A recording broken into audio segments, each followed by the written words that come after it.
Bueno, pues buenas tardes, antes que nada, la verdad que sí estoy bastante emocionado de estar aquí con ustedes, ver que pues hay más estudiantes de maestría, creo que todos son de maestría, ¿no? Hay de doctorado. Está. Pues es pues para mí un gusto venir a compartirles algo sobre el tema en el que estoy trabajando. No es tanto como darles quizás una parte muy detallada del sistema, o de lo que hago, de lo que hacemos ahí con el grupo de este tipo de sistemas, con los doctores con los que trabajo, sino también darles algún tipo de información o algún enfoque así en general, ¿no? De lo que realizamos, o de lo que se hace y con lo que también se cuenta. ¿Ok? Así que el título, y ya para comenzar, como bien lo acaba de aquí decir Alma, es diseño de arreglos de antenas en configuración tipo espiral, utilizando técnicas de simplificación en la red de alimentación. Bueno, como te existe un servidor, Freddy Bolaños Morales, y como codirectores tengo al doctor Marco Antonio Pandrón Mendoza, que es de aquí de CICESE, y al doctor Alberto Reina Maldonado, que está en la Universidad de Tamaulipas. Ok, también para mencionarles algo más de mi comité, está el doctor Carlos del Río Bocio, de la Universidad Pública de Navarra, y en España. También el doctor Germán Andrés Álvarez Botero, de la Universidad Pública de Navarra. El doctor Covarrubias, David Hilario, de aquí de CICESE, y el doctor Roberto Conte, también aquí de CICESE. Eh, Decirles algo así en general, como les decía, no me voy a estar tanto enfocando quizás así en detalle sobre el tema, sino darles así un panorama general de lo que nos dedicamos y por qué creemos que es muy importante ese tipo de área de investigación. Bueno, planteamiento del problema, estado del arte, comentarles algo sobre eso, los objetivos, el fundamento matemático y las actividades de investigación y algunos resultados que se han obtenido hasta ahora. Bueno, antes de continuar, también pues me gustaría darles la definición de lo que es un array de antenas. A veces a mí en lo personal me gusta más decirle array porque cuando se menciona arreglo surge, y ya me he dado cuenta que surge así como la confusión de que se piensa que se está arreglando de que se está arreglando una antena, pero en realidad es como nombrar a una agrupación, ¿no? Es decir, no solamente tenemos a un elemento, como tal, como acá, sino que podemos tener a una agrupación en general. ¿Ok? Ahora, pues la definición, agrupación compuesta por un número de elementos radiantes idénticos que se encuentran agrupados y alimentados con la finalidad de obtener un patrón de radiación preestablecido. ¿Ok? Así que la definición entonces que tenemos en este caso nos ayuda a saber que cuando tenemos más de un elemento de antena, como lo es acá, como lo es también acá, o como lo podría hacer en arreglos de antenas en vehículos, como ya pasé también aquí en embarcaciones o en arreglos de antenas para quinta generación de las estaciones, cada vez que se junta que se pone a más de un elemento, pues se forma un array. Ahora, estas configuraciones, como aquí también se pueden ver más aplicaciones, que pueden ser cuando se montan sobre satélites, ya sea en satélites o en receptores terrestres para una comunicación. También tenemos arreglos de antenas en aeronaves, aquí justamente en el frente para rastreo o algo más. Y arreglos de antenas en vehículos aéreos no tripulados, ¿ok? Aquí se puede mirar justamente cómo es que se pusieron las antenas que son de tipo parche en cierta configuración para poder obtener un patrón preestablecido. Así que cuando ponemos a más de un elemento en una cierta configuración, podemos crear varias configuraciones, ¿no? Ya sea que los pongamos a todos sobre una sola línea, que podría ser, que es considerado como un arreglo lineal, que no es el caso de mi tema de investigación. Si nada más tuviéramos esta línea, no sé, ya fuera horizontal o vertical, tendríamos lo que se conoce como un arreglo lineal o un array lineal. Pero cuando ponemos a más elementos, que ya no solamente tenemos un eje X, Y o Z, sino que ya podemos poner a los elementos en el plano XY, pues ahí se forman lo que son conocidos como arreglos planares o arreglos bidimensionales. ¿Ok? Así que ese tipo de arreglos bidimensionales o planares se pueden ubicar a los elementos en distintas configuraciones para poder obtener un patrón que ya sea que nosotros necesitemos o para poder estar manipulando pues justamente el patrón para mover el haz con la red de alimentación que ahorita les voy a comentar también cómo es que está compuesta. Así que de esas configuraciones posibles, en el estado del arte pues se ha encontrado que es común utilizar arrays rectangulares, es decir, ponemos una línea vertical y líneas horizontales y se forma un array rectangular. Si ponemos a un círculo, ponemos elementos justamente en un círculo, pues se forma lo que es un array circular.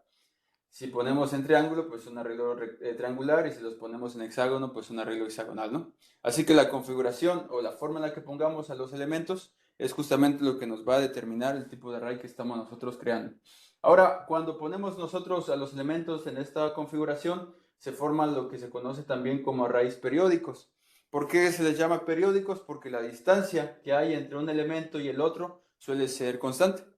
Así que no hay una variación, ya sea que sea una distancia, pues tanto aquí en X o en Y, una distancia angular. Cada vez que se forma, cada vez que tenemos distancias iguales entre elementos, se forman arrays periódicos. Ahora, lo que es, o en lo que yo he estado trabajando con el tema de investigación, es ver justamente, como menciona acá, se ha encontrado que estos tipos de arrays tienen limitaciones tanto en el ancho de banda en el que pueden trabajar, en el escaneo, que ahorita les voy a mencionar de qué se trata, y en la distancia entre elementos, ¿ok? Así que estos tipos de configuraciones, cuando los ponemos de esta forma, tienen justamente estas limitaciones que se pueden eliminar o disminuir cuando a esos elementos ya no lo ponemos de manera periódica entre sí, ¿ok? Así que ¿cómo es que podemos poner esos elementos? Ya sea que optimicemos las amplitudes, es decir, escoger, por ejemplo, una cierta área, una cierta apertura, y que nosotros creemos algún código, algún algoritmo que nos vaya poniendo a los elementos en ciertas posiciones, considerando, por ejemplo, que tenga una distancia mínima en específico, o ya sea también, como podría ser el caso de optimizar las posiciones, o ya sea también que nos inspiremos en algún patrón geométrico que esté presente en la naturaleza. ¿Ok? Así que de los patrones geométricos que hay en la naturaleza, esta que es la espiral, una espiral conocida como la espiral de Fermat, tiene características que pueden compensar este tipo de restricciones que presentan los arrays periódicos y que pueden tener pues un buen desempeño para ciertas aplicaciones. ¿Ok? Así que esas limitantes que presentan los arrays periódicos se deben justamente en ocasiones, o en el mayor de los casos, a que presentan lóbulos de tipo rejilla, se conocen que son lóbulos indeseados. Es decir, este que está aquí apuntando justamente en broadside o perpendicular al arreglo, es el conocido como lóbulo principal, y los demás pues son los lóbulos secundarios, y su nivel pues se requiere en la mayoría de las ocasiones o de los diseños, ¿no? Que sea muy bajo.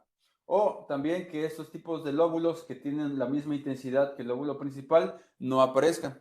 Entonces, cuando nosotros ponemos un array periódico y ubicamos a los elementos a una distancia constante, este tipo de lóbulos empiezan a aparecer, y nosotros lo que queremos justamente es eliminarlos o mejorar, porque nos empieza a deteriorar, pues ya sea el ancho de banda, el escaneo o la distancia máxima a la que los podemos poner. Son indeseados en la mayoría de diseños.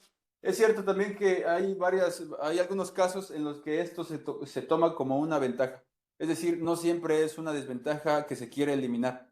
En ocasiones, por ejemplo, puede ser alguna ventaja, como algunas redes con las que trabajamos también, o algunas configuraciones. Así que para este caso en específico es una desventaja, pero no quiere decir que lo sea para todo. Ahora, también se puede interferir con enlaces vecinos. Queremos nosotros transmitir toda la información hacia este ángulo, y no lo queremos transmitir ni para acá ni para acá. Así que eso también es algo que se quiere eliminar. Y bueno, la potencia que debería estar concentrada en todo este lóbulo principal, o la mayoría, pues se tiene que también ir en los lóbulos secundarios, que es algo justamente que no queremos.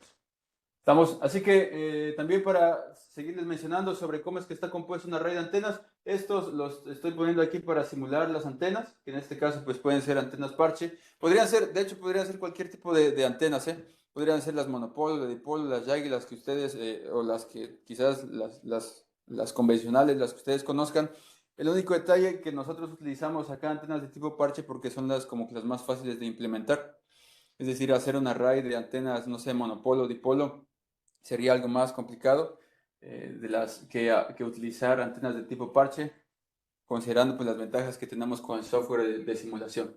Ahora, también necesitamos de atenuadores o de amplificadores, es decir, que amplifiquen o atenúen la corriente que le llega a cada elemento, y también tenemos los elementos que desplazan o los dispositivos que desplazan, que hacen un desplazamiento de fase. Ese desplazamiento de fase al sistema le sirve para que el lóbulo que estaría radiando, por ejemplo, a cierta dirección, se vaya moviendo hacia una dirección distinta de la respuesta natural del array. ¿Ok? Así que esta es la configuración general. es como generalmente se hace una agrupación de antenas, pero pues como se están dando cuenta aquí, o como yo se lo estoy comentando ahorita, tiene la desventaja de que necesita justamente un desplazador de fase y de un amplificador por cada elemento. Entonces, cuando nosotros ponemos a más antenas juntas, o ya sea cuando empezamos a poner una agrupación con cada vez más elementos, el haz se va haciendo cada vez más directivo y el ancho de haz pues, se va haciendo también cada vez más estrecho. Entonces, cuando nosotros necesitamos una alta directividad para un array de antenas, necesitamos a varias antenas. Entonces, si nosotros necesitamos a varias antenas, no sé, por ejemplo, estamos hablando de 50 o 60 elementos, por poner un ejemplo, estaríamos necesitando justamente de 50 o 60 amplificadores y de 50 o 60 desplazadores de fase, si consideráramos la forma convencional de hacer una agrupación. Entonces, aparte de que no son nada económicos ese tipo de elementos o de dispositivos, también pues hace que el sistema de conexión y de todo el sistema pues se haga cada vez más complejo. Entonces, el tema en el que yo estoy trabajando es justamente intentar simplificar o buscar alguna forma de hacer una simplificación de todo el sistema sin degradar demasiado el desempeño de la agrupación. ¿Ok? Así que también por mencionar algunas cosas en el estado del arte, hay, por ejemplo, aquí que se han hecho arreglos rectangulares que tienen la restricción de que no se pueden separar mucho, o al menos en este caso así es, ¿no? Porque pues va a perjudicar en el desempeño del array. Hay otro caso también, por ejemplo, de la distancia mínima en la que no se puede poner a más de 0.55 lambda para evitar la aparición de los lóbulos indeseados. Aquí, por ejemplo, se puso a una distancia de 0.5 lambda, en donde lambda pues, es la longitud de onda de la frecuencia en la frecuencia de operación en la que trabaja el array. Aquí pues también hay una distancia mínima, restricción de distancia mínima o máxima de 0.63 lambda para funcionamiento en banda amplia. ¿Okay? Así que en el estado del arte pues se puede ver justamente que hay restricciones o que se han presentado restricciones para poder evitar ese tipo de deterioro en el patrón. Ahora, ¿cómo es que se ha llegado o qué es lo que se ha abordado en el estado del arte para poder dar o para poder solucionar este tipo de limitantes? Es que, por ejemplo, se utilicen algoritmos genéticos en arreglos planares, algo que les había mencionado, generamos una apertura determinada y empezamos a poner los elementos con algún algoritmo y empezamos a hacer cálculos del patrón. Otro es utilizar procesos aleatorios para esta agrupación, por ejemplo, que se puede ahí mirar a ver cómo es que hay una alta cantidad de elementos. Y lo otro es utilizar justamente un patrón geométrico que se pueda presentar en la naturaleza, como es justamente la espiral de Fermat. Para, por ejemplo, en este caso, que han utilizado desde 4 hasta 2048 elementos, en lo que la espiral, justamente en la que me voy a empezar ya a enfocar, tiene sus ecuaciones para definir está en la siguiente diapositiva, para poder definir cómo es que se ponen los elementos. Pero bueno, quienes han utilizado la espiral de Fermat, justamente es un modelo propuesto por Helmut Vogel para calcular las posiciones de las semillas de la flor del girasol. Las semillas de la flor del girasol se ponen justamente como una espiral de Fermat en la que hay un ángulo de divergencia entre cada elemento que se va poniendo conforme vamos avanzando en la cantidad justamente de elementos. Se han utilizado distintos ángulos de divergencia o se han evaluado distintos ángulos de divergencia. Ahorita les voy a mencionar de qué se trata ese ángulo para poder saber también qué es lo que da en el patrón. Se ha utilizado, de hecho, ya también esa espiral para arreglos de antenas en aplicaciones satelitales o para arreglos con distancias entre elementos mayores a una longitud de onda. Entonces, si queremos aumentar la distancia que hay entre elementos, la espiral de Fermat en este caso puede ser una opción bastante interesante y es justamente en la que hemos estado evaluando y también una forma para simplificar justamente esa red de alimentación de atenuadores y de desplazadores de fase. Ahora, como objetivo general, pues se tiene el diseñar arreglos de antenas en fase en configuración tipo espiral para mejorar las prestaciones de radiación mientras se busca minimizar el número de componentes empleado en el sistema, es decir, una simplificación. Hemos tenido también como objetivos específicos analizar la espiral de Fermat en la raíz de antenas, las técnicas de reducción en la red de alimentación, las fases de los elementos, es decir, cada elemento para poder radiar cuando el array radia hacia cierta dirección, cada elemento necesita de una fase requerida para que justamente cuando todos tengan su fase determinada, el patrón en general radia hacia una dirección. Evaluar distribuciones de amplitud, saber qué amplitud tiene que tener cada antena para poder disminuir al máximo el nivel del lóbulo, de los lóbulos laterales. Y también las técnicas de diseño en arreglos de antenas en fase en MATLAB y CST. Pues dos software o dos programas que han sido bastante utilizados, o que son bastante utilizados ahí por el grupo con los que estoy también compañeros en el doctorado, que han también abordado temas con arrays de antenas, son justamente MATLAB y CST. CST pues es una herramienta para este caso bastante poderosa para poder simular este tipo de configuraciones, en la que podemos nosotros hacer el diseño de la red de alimentación, del parche, de algo que justamente que les voy a mostrar más adelante. Bueno, cómo es que se ponen a los elementos, justamente como ya se los había mencionado, se ponen en el plano XY, no hay eje Z, es decir, los elementos no se calculan en 3 dimensiones, solamente son en 2 para este caso. Tenemos entonces las coordenadas de elevación, de azimutal, que lo ponemos aquí como phi, y el de elevación, que en este caso es el ángulo θ.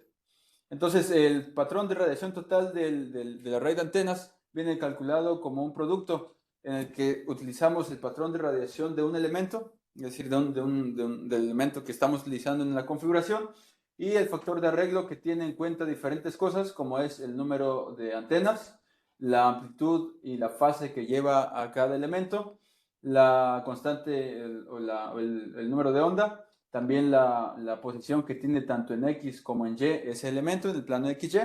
Y bueno, también tenemos en consideración pues el ángulo de elevación y también el ángulo de azimut. ¿Okay? Así que este valor de beta sub n es justamente un valor que nosotros le ponemos a las antenas para que pueda mover el patrón de radiación hacia la dirección que nosotros queremos y saber cuánto debería ser la fase para poder hacer ese movimiento de las. Así que esos valores que se miran en el patrón de radiación son justamente los que nosotros ponemos en MATLAB y los que posteriormente, conociendo las amplitudes y fases, pasamos al software CST para poder hacer la simulación y saber si lo que hemos estado calculando va de acuerdo a lo que ya hemos simulado, y una vez de haber pasado por la simulación, dar el paso también de hacer una implementación física. Y bueno, ¿cómo es que se ponen a los elementos en la espiral? Para este caso, la espiral de Fermat. La espiral, su ecuación, de hecho, es obviamente una línea continua que en cada giro se van acercando cada vez más la línea entre una y otra. Y ahora, como nosotros podemos tener esa línea continua, nosotros utilizamos posiciones justamente y obviamente discretas en las que vamos nosotros poniendo los elementos hasta que lleguemos a la cantidad de elementos que nosotros queremos. Ahora, estos elementos, por ejemplo, del elemento 1 al 2, pueden tener un ángulo constante entre ellos, o del 2 al 3, que es conocido justamente como el ángulo de divergencia. Ahora, si nosotros, que es justamente una de las cosas que se han estado haciendo en este trabajo, no queremos o queremos encontrar un mejor funcionamiento en el array de antenas, podemos nosotros no tener un ángulo constante, por ejemplo, entre el elemento 1 y el 2, y el 2 y el 3, sino irlo variando utilizando algún método de optimización. ¿Ok? Así que después de mirar las ecuaciones en las que está justamente la posición bueno, esta es la continua y esta es la discreta. Aquí tenemos la distancia al centro y aquí tenemos el ángulo de cada elemento.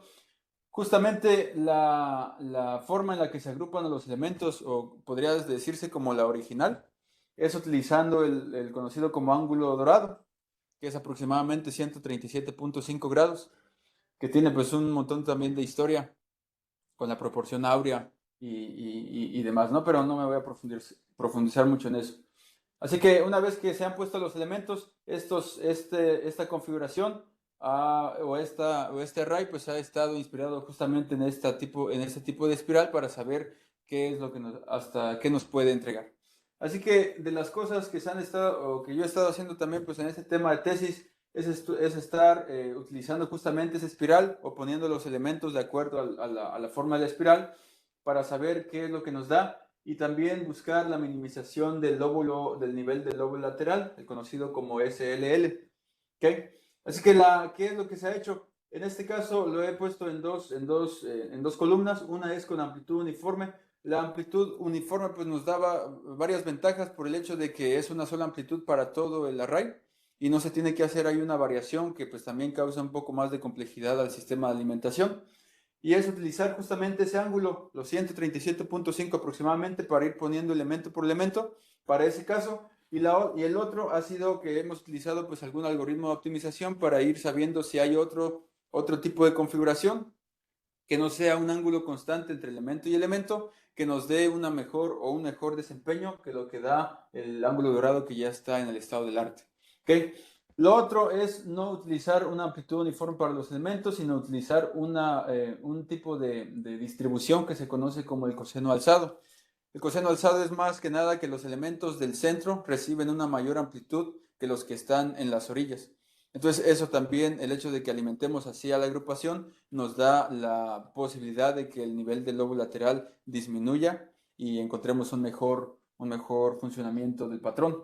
Y lo otro es optimizar las amplitudes, es decir, por ejemplo, si tenemos 16 elementos, utilizar por ejemplo, también un programa de optimización para saber cuál podría ser hasta toda la cantidad de simulaciones que hagamos o la cantidad de iteraciones que hagamos, cuál de todas las distribuciones posibles nos da el mejor funcionamiento. ¿Okay? Así que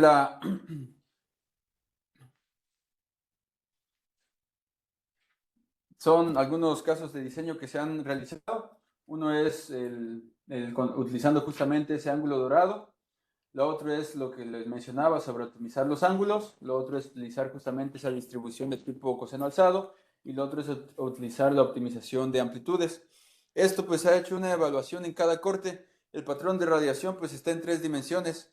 No siempre, y por ejemplo cuando se pasa a la parte de implementación física, hacer esa evaluación necesitaríamos, por ejemplo, tener muchos cortes para poder barrer en el ángulo azimutal desde 0 a 360 grados para poder obtener este patrón. Entonces lo que se hace muchas veces es solamente obtener como una rebanada, un solo corte, lo que se conoce como corte, ya sea considerando un cierto ángulo phi y un cierto ángulo de elevación θ. ¿Okay? Así que pues estos patrones pues ahí nos permiten saber de todas esas configuraciones o propuestas que se han hecho, cuáles son las que daban mejores resultados. Y bueno, aquí pues es una tabla que les quería compartir, pero pues no me voy a también a quedar mucho tiempo en ella. Las cosas más importantes que me gustaría compartirles es que de las 4 opciones que les mostré anteriormente, hay ciertas configuraciones que dan un mejor desempeño en ciertos cortes y algunas que se comportan muy bien en todos los cortes del ángulo azimutal. Eso entonces pues han sido resultados que nosotros estamos poniendo ahí en la literatura para que se pueda conocer cuáles de las configuraciones que se han propuesto son se podría decir, las mejores en los ciertos ángulos, como en este caso lo hemos estado barriendo desde 10 hasta 180. ¿Por qué hasta 180? Porque pues de 190 a 360 se miraría algo similar. Así que después también de pasar por estos datos, esto también es cuando se hace el escaneo. El escaneo, si yo tengo mi patrón de radiación fijo y está apuntando hacia una dirección y quiero escanear el haz, que así se le conoce en esta área, yo necesito alimentar a mis antenas con cierta amplitud y con cierta fase en su valor de corriente para que el haz se vaya moviendo, ya sea para valores negativos de θ o para valores positivos de θ. ¿Ok? Así que hacer un barrido, hacer un escaneo en un solo corte resulta bueno. Pero si yo también logro hacer un escaneo con una red simplificada de alimentación, tanto en elevación como en azimut, empezaría a tener un tipo de movimiento del patrón en forma de cono. Entonces, lo que se busca, obviamente, es que ese patrón se puede alejar mucho de su respuesta natural. Es decir, lo óptimo sería, ¿no?, que el patrón pudiera moverse desde menos 90 hasta 90 grados en elevación y también desde 0 hasta 180 en azimut para que yo pudiera tener todo el área de trabajo del todo el hemisferio norte. Pero pues eso también es complejo para lograr justamente por el funcionamiento que tienen las antenas y por el acoplamiento que hay entre una y otra cuando se empieza a hacer ese tipo de scanning.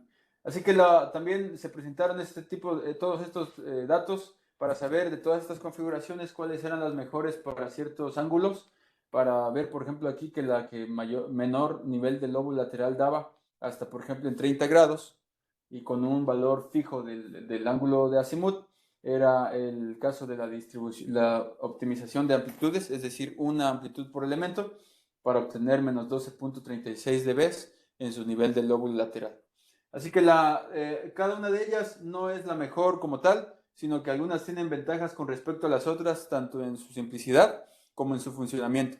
Quizás si la optimización de amplitudes fue la que mejor o la que valores más bajos dio en su nivel de lóbulo lateral, pero es también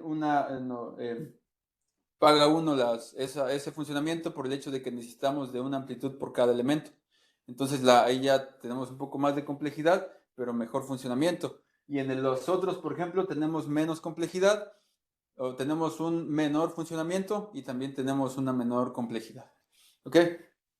Así que también pues sí, para ir avanzando, y ya no tardarme mucho, ¿cómo es que se puede simplificar a la red de alimentación? Lo que hemos nosotros hecho es utilizar un tipo de red que se conoce como red corps, que está ahí en la literatura y hemos estado también evaluando la posibilidad de utilizarla, que son estructuras periódicas de radiación coherente. Ponemos una entrada, hay un desplazador, un solo desplazador de fase en la entrada, y nosotros podemos hacer ciertas capas que son conocidos como nodos de recombinación o de división, y podemos obtener tres, por ejemplo, salidas para este caso, y podemos también simplificar de este modo la red de alimentación. Es decir, que para un solo desplazador estamos obteniendo fases para tres salidas. ¿Ok? Así que en este caso, la cantidad de capas que tenemos es justamente la cantidad de salidas extra que nosotros tenemos. Si nosotros tuviéramos una entrada y aquí pusiéramos tres capas, tendríamos entonces 4 salidas, lo que nos estaría disminuyendo pues en un 75% la cantidad de desplazadores que necesitaríamos. Lo otro es usar subarrays o subarreglos, es decir, a cada desplazador de fase y a cada amplificador yo los utilizo para alimentar a un grupo de antenas, ya no solamente a una, sino a un grupo. ¿Ok? Entonces, enfocándome en este caso, también, y en este también, de la literatura se ha visto que este tipo de redes que pues presentan este tipo de ventajas, tienen la particularidad de que cuando se tienen dos puertos de entrada, el puerto medio de una capa, como es este caso, tenemos nada más una capa, da el promedio de las dos de entrada. Entonces, eso se conoce como un comportamiento de fase lineal porque da un salto justamente proporcional, que si aquí es 0 y hay 20, el de en medio justamente siempre va a tocar como el promedio. Entonces, hemos utilizado esta red que se conoce como una red Corps 2x3, porque son dos entradas y tres salidas, para hacer una propuesta de alimentar este tipo de configuraciones. También mencionarles que pues, este tipo de configuraciones, por el hecho de que son aperiódicas, es decir, no hay elementos con la misma posición ni tanto en X ni en Y, con la misma distancia entre elementos, provoca la dificultad de que buscar una técnica para simplificar su red de alimentación tenga también cierta complejidad. Es decir, si nosotros tenemos un array periódico, nosotros sabemos que siempre van a haber elementos que tengan, por ejemplo, el mismo valor de X, todos los que estén puestos en una columna, ¿no? Entonces, yo tengo esa ventaja de que cuando los quiero alimentar, puedo agrupar a todos esos elementos que están con el mismo valor en el eje X para utilizar un solo amplificador y un desplazador. Ahora, la desventaja que yo tengo acá es que como no hay elementos que tengan la misma posición, pues yo ya no puedo utilizar esas técnicas que son las comúnmente utilizadas o las que están utilizadas en el estado del arte. Ahora, evaluando a las fases de cada elemento, y ahí cuando nos metemos un poco más a las tripas de cómo es que funciona este tipo de sistemas y con la ecuación también del patrón de radiación, hemos encontrado que si nosotros agrupamos a los elementos de esta forma, justamente como se ve ahí, estos, el 9, el 4 y el 7, el 17, el 2 y el 18, 14, 6 y 11, podemos encontrar o podemos agruparlos de esa forma para poder simplificar a la red de forma que aquí utilicemos justamente las redes de dos entradas y tres salidas. Entonces, de esta red en la que estamos necesitando, en la que necesitaríamos aquí de 18 elementos, solamente en cada agrupación vamos a necesitar 2, 2, 2, 2, 2 y 2, y estamos entonces disminuyendo la cantidad de dispositivos activos que necesitamos. ¿Ok? La otra es utilizar subarrays, nada más que en este caso la desventaja justamente está también en que solamente podemos acercarnos a elementos que tengan un valor de fase similar, pero que no van a ser el mismo. Así que las simulaciones pues, que se han hecho o en lo que se trabaja es justamente hacer configuraciones en CST, tanto de los parches. Aquí tenemos el caso del parche circular y ahí tenemos otro tipo de parche que ha sido ahí pues diseñado para que trabaje en cierta frecuencia. con su respectivo sustrato y con su respectiva parte de tierra. Aquí tenemos, por ejemplo, en el caso del circular, tenemos a 18 elementos. Los elementos se han puesto a 0.5 lambda. La frecuencia de operación ha sido de 6 GHz, un sustrato FR4, el tipo de antena de tipo parche circular y la red de alimentación son 6 redes Corp de 2x3. ¿Ok?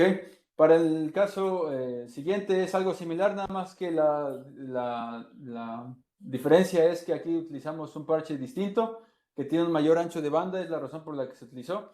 Y también lo del sustrato, que ya no es FR4, sino que es Rogers RT5870. Así que después de pasar por esa parte de diseño, también se ha pasado por la parte de simularlo, es decir, alimentamos todas las antenas con la fase y la alimentación requerida y empezamos nosotros a observar cómo es que se puede, qué es lo que se obtiene en el patrón de radiación. Si se dan cuenta, aquí ya se está haciendo escaneo. Aquí el ACE estaba en 0 grados en elevación y aquí ya se está evaluando, ya se está generando en 15 y aquí ya se está moviendo a 30. ¿Ok? Aquí para el otro, esto es cuando alimentamos a todos los elementos con la misma amplitud. Para el de abajo es una amplitud obtenida, una amplitud distinta, que son justamente las que se obtienen en esas salidas de las redes de alimentación. Aquí se escanea en 0 grados y aquí en 15. La otra, la última que aquí presento es utilizar justamente esa distribución de tipo coseno alzado, en la que aquí tenemos 0 grados, aquí tenemos 15 grados y aquí tenemos hasta 30 grados. Entonces, de esas tres configuraciones también que se han evaluado, aquí se puede notar cuál de ellas son las que nos da un valor más bajo en el nivel del lobo lateral cuando se hace scanning en cada una de las direcciones, tanto en 0, en 15 como en 30. ¿Okay? Ahora, entonces, cuando nosotros hacemos ese diseño, lo simulamos, nosotros ya podemos pasar a la comprobación de los resultados teóricos o de lo que se ha simulado y los cálculos que se han hecho con la parte práctica. Esto me gustaría también mencionar que no es como tal algo que yo he hecho hasta este punto, o sea, pues está en los planes que yo lo llegué a realizar, pero pues son cosas que ya han hecho compañeros con los que trabajo. En este caso, por ejemplo, que es el Iván Juárez, el Iván Pacheco, que pues tiene poco que salió del doctorado, él ha estado trabajando con este tipo de redes como las que yo estoy utilizando y ya se han diseñado y ya se han simulado también. Así que esta es la parte de simulación en CST, en la que tenemos justamente los 2 puertos de entrada y las 3 puertos de salida, y allá tenemos la parte en la que ya se ha hecho de manera física, en la que tenemos los 2 puertos de entrada y los 3 puertos de salida. Se analiza el coeficiente de reflexión para saber el rango de frecuencia en el que trabaja este tipo de bloque, y pues ya ahí se puede hacer la interconexión, ¿ok? Así que después de tener esta parte, lo de bloques Corps, otra vez les digo, eso no lo he hecho o no lo he implementado físicamente yo, sino que ha sido de los compañeros del grupo ahí de doctorado de antenas. Y eso pues tampoco lo he hecho yo, es también del grupo de doctorado de antenas, es Brian Sánchez Ruiz, también que tiene poco que salió del doctorado.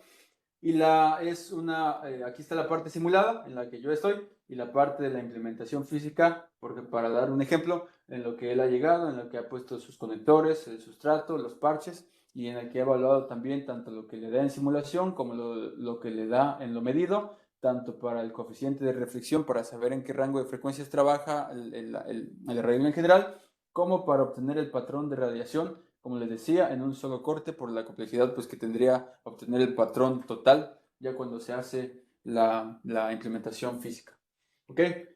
Y bueno, eso también es un ejemplo de lo que se hace ahí en el grupo de agrupaciones de antenas, ahí con los doctores que trabajan en eso aquí en el departamento. Ya tenemos entonces al puerto de entrada, donde viene la alimentación y la fase. Aquí están los que dividen la fase y la potencia. Aquí están las redes de alimentación. Aquí están los atenuadores y hasta por arriba está en este caso, por dar este ejemplo, que es un arreglo lineal. No es un arreglo sino que se mira ahí que es un arreglo lineal porque todos están justamente pues, en una línea. Así que todas estas partes pueden ser simuladas, pueden ser evaluadas y pueden ser también llevadas a la parte física, que es justamente lo que se hace en el grupo ahí de trabajo que tenemos para poder conocer el funcionamiento y para poder ofrecer también o proponer nuevas técnicas que pues mejoren el desempeño y pues también que nos logren disminuir la cantidad de complejidad o que nos logren disminuir la complejidad que hay en todo el sistema. Ahora, en los casos de las aplicaciones, como tenemos escaneo, lo que ahorita hacemos es evaluar el rango máximo al que tenemos y saber esos más o menos 30, por ejemplo, saber para qué nos alcanza, si puede ser útil para una aplicación satelital en la que ya hemos visto que más o menos 30 suele ser algo, por ejemplo, en la órbita geoestacionaria se suele pasar, no se suelen utilizar tantos grados, sino que también sería, por ejemplo, quizás en un receptor terrestre en el que esos más o menos 30 grados puedan ser de utilidad, o en otra aplicación para poder, eh, para poder saber de qué, en qué área podríamos nosotros aplicar ese tipo de sistemas con todas las ventajas que hemos estado encontrando hasta ahora. Así que como les decía, espero que se pueda notar así de manera general qué es lo que se hace ahí con el grupo de los que trabajamos en esta área, aquí en CICESA y en el departamento.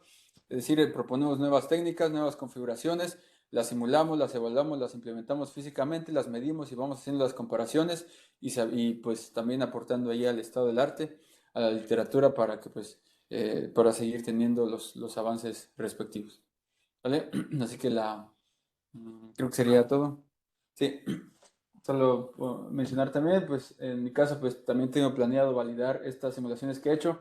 De hecho, tengo ahí, se hace más cosas, he hecho más cosas, ¿no? Nada más que pues no lo pongo para, para también no comprometerme a que lo voy a terminar igual y no lo logre. Pero bueno, se está avanzando con más simulaciones e implementación física de los sistemas de antenas para hacer esas validaciones. Ok, así que pues en mi caso sería todo.